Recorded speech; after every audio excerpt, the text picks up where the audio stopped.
First time Nepal air ticket করেছেন, first time Nepal fly নিতে যাচ্ছেন, তো মনে অনেক শঙ্কা, অনেক ভয়, এই ভয়গুলো দূর করার জন্য মূলত আমার এই ভিডিও। নেপাল আসলে খুবই ইজি। আপনার শুরুতে যে জিনিসটা লাগবে, এয়ার টিকিট লাগবে, 6 মাসের ভ্যালিড পাসপোর্ট লাগবে এবং একটা ট্যুর আইটিনারি, তার এগেনস্টে হোটেল বুকিং আপনার দরকার হবে। তো প্রথমে আমরা জেনে নেই নেপাল ইমিগ্রেশনের জন্য যে ফর্মটি আমরা ঢাকা থেকে পূরণ করে নিয়ে যাব।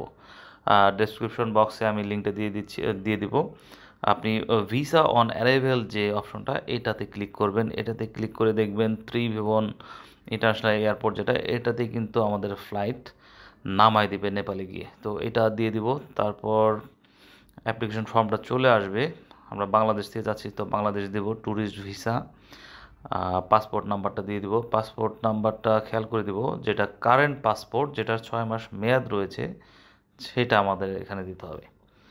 তো বাংলাদেশে আপনাকে তেমন কোনো কিছুই জিজ্ঞেস করবে না, আপনার এনওসিটা বাড়তি চেক করতে পারে, আর ডলার ইনভেস্টমেন্ট পাসপোর্টে আছে কিনা এটা চেক করতে পারে।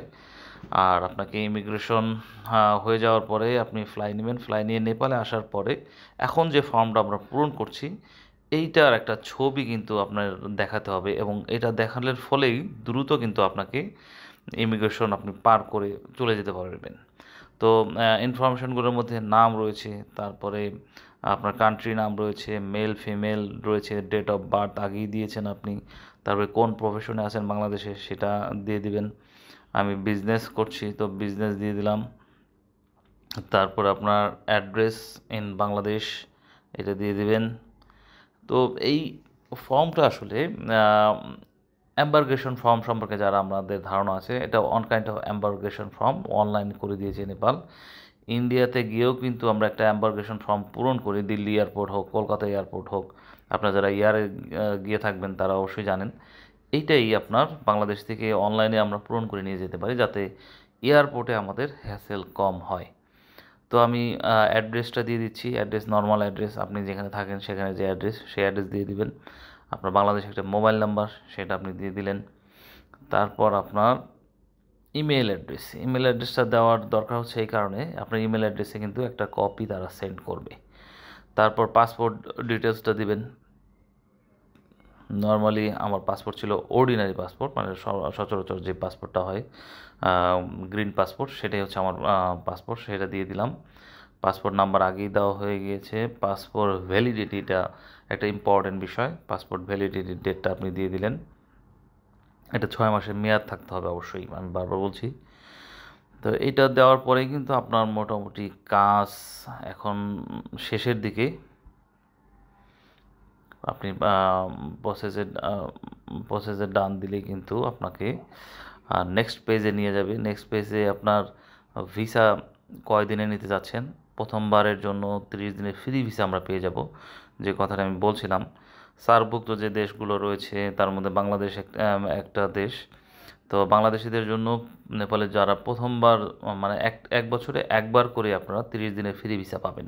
লাইক আপনি জানুয়ারিতে একবার গেছেন 2024 সালে, আপনি যদি ডিসেম্বরে আবার যান আপনাকে কিন্তু চার্জ দিতে হবে। বাট প্রথমবার যদি হয় যে আপনি জানুয়ারিতেও যান নাই, কোনো মাসেই জানি, জাস্ট ডিসেম্বরে অ্যাপ্লাই করতেছেন অথবা যে কোনো মাসে অ্যাপ্লাই করতেছেন প্রথমবারের মতো, আপনি কিন্তু 30 দিনে ফ্রি ভিসা পাবেন। তো 30 দিনের ফ্রি ভিসা যে অপশনটা, ওইটাতে আপনি ক্লিক করবেন। তারপরে আপনার কী কাজে যাচ্ছেন, ট্যুরিজম, সেটা দিবেন। হযরত শাহজালাল আন্তর্জাতিক বিমানবন্দর থেকে আপনি উড্ডয়ন করতেছেন, সেটা দিবেন।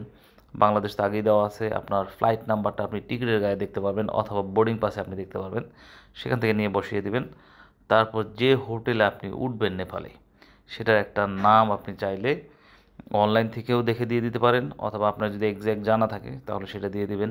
তারপর নেপালে একটা কন্ট্যাক্ট নাম্বার, সেটা যদি আপনার কারো পরিচিত থাকে তার নাম্বারটা দিবেন, আর না হলে হোটেলের নাম্বার দিলেও চলবে। তো মোটামুটি ইনফরমেশন এগুলোই শেষ। সর্বোচ্চ আপনার 2 থেকে 3 মিনিট লাগতে পারে। তো সকল প্রসেস ডান করে একটা পিডিএফ ফর্ম চলে আসবে। পিডিএফ ফর্মটা কিন্তু আপনি স্ক্রিনশট দিয়েও নিয়ে যেতে পারেন, অথবা পিডিএফটাই ডাউনলোড করে নিয়ে যেতে পারেন। এইটা আপনাকে নেপাল ইমিগ্রেশনে দেখাতে হবে। এইটা দেখেই কিন্তু তারা আপনাকে আপনার পাসপোর্টে অ্যারাইভাল যে সিলটা, এটা কিন্তু দিয়ে দিবে। তো এটা খুবই ইজি, আপনারা ভয় পাবেন না, আপনারা সাহস রাখবেন এবং জেনুইন ডকুমেন্টস রাখবেন।